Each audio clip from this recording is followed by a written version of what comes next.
Netflix. So this was on the BBC today. So Netflix uses AI effects for the first time to cut cost.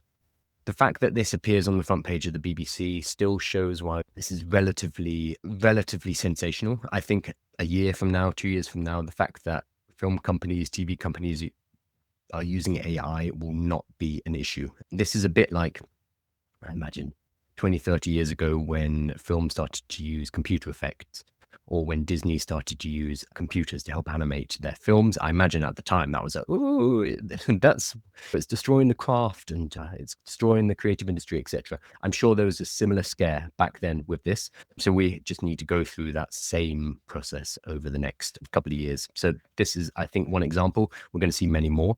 So Netflix uses AI effects for the first time to cut costs. So they have announced that they have used visual effects created by generative artificial intelligence in one of its original TV shows.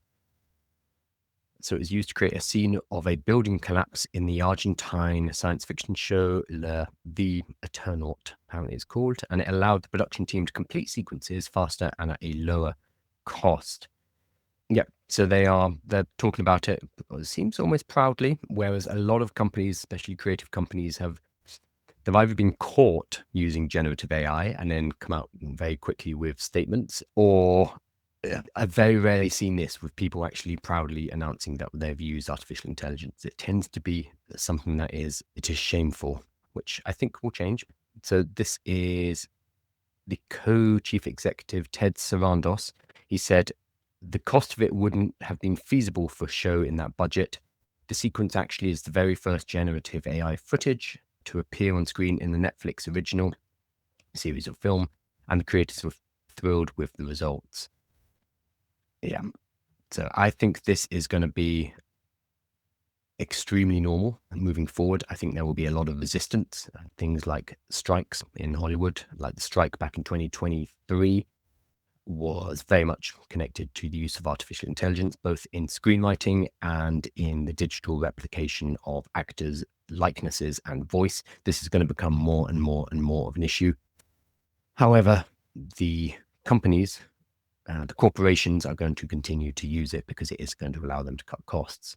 I think the more interesting thing here will be how this affects intellectual property, because right now, generative AI art cannot be copywritten.